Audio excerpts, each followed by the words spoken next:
Hi everyone, Station Master Joe here, and welcome to the second storytelling session of my second virtual train fun day. Now when Diesel first arrived on the North Western Railway, which is the railway run by Sir Topham Hatt, the Fat Controller, he caused trouble in the yard by telling nasty lies about Duck the Great Western engine. Fortunately though, the Fat Controller sent Diesel back to the other railway in disgrace for doing so. In the story I'm about to read to you, which is this story, Thomas and the Evil Diesel, which was written by the Reverend Wilbert Awdry's son Christopher Awdry and published in 1987, Diesel returns to the North Western Railway and tries to be a better engine than he was the first time he came. So, are you sitting comfortably, boys and girls? Great! Then I shall begin. Thomas and the Evil Diesel by Christopher Awdry.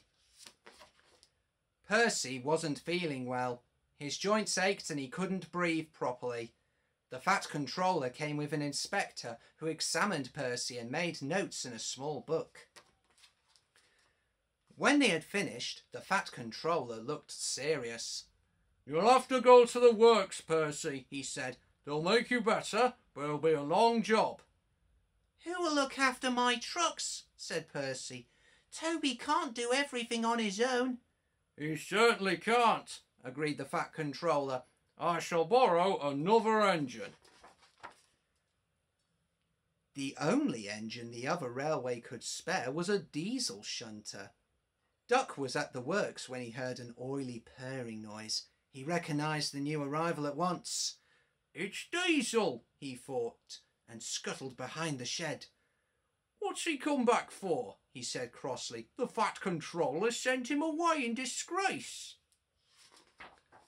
The Fat Controller was cross too, but he needed another engine and Diesel was the only one available.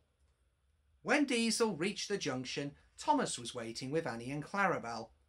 "Hello," said Thomas suspiciously. "You've come to help Toby, I suppose? Well, no tricks, mind."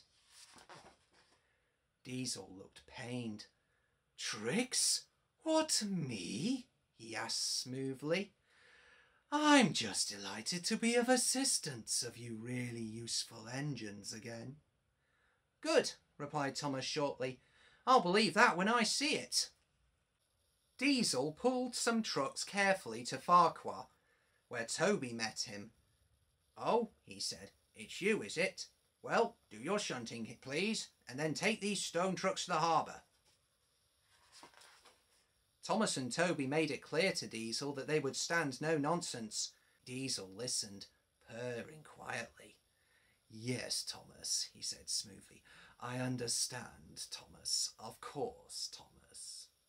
The trucks knew that the Fat Controller had once sent Diesel away for troublemaking. "Let's have some fun," they sniggered. They teased Diesel and tried to annoy him, slipping their brakes on accidentally on purpose. One morning, they went too far.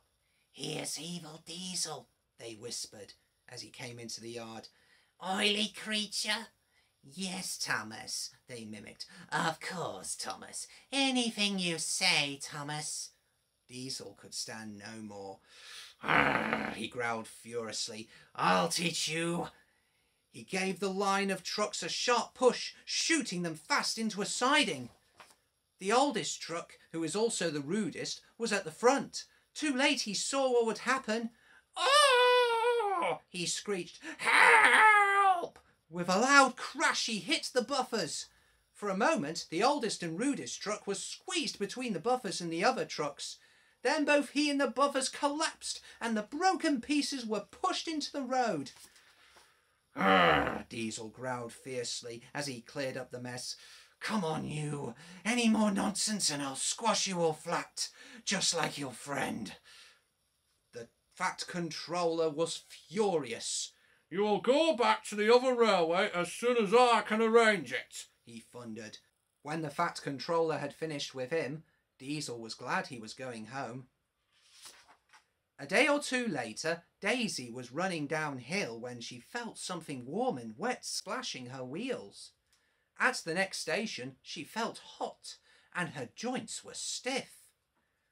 "You've lost your oil," said her driver. "Bertie will have to take your passengers." Then Thomas arrived with Annie and Clarabel, full of people on their way home from market. Thomas started confidently up the hill, but his wheels began to slip on Daisy's oil, and he slithered to a stop. Then, "Help! Help!" he whistled. "I'm slipping back!" Near the bottom of the hill were special points to divert runaway trucks off the line. Thomas could not stop his heavy train from pulling him downhill towards these points. Clarabel's back wheels were directed off the line. They sank firmly into the mud, and Thomas stopped. "That's torn it," said the guard. He helped the passengers back to the station. Diesel was waiting at the next station, pulling his last train before going home in disgrace. He sniggered slyly when he heard about Thomas. "Serves him right," he said. Then Diesel remembered that while Thomas was blocking the single line, he couldn't get past. The trucks tittered as he pushed them crossly into a siding. "Bother," thought Diesel. "I shall have to help, or I can't go home." He set off to the rescue. At the oily place he stopped, before creeping carefully forward until he could be coupled to Thomas. Meanwhile, workmen had put sleepers under Clarabel to make a slope up to the line. Then they cleaned the oil off the rails and put dry sand on them. At last everything was ready.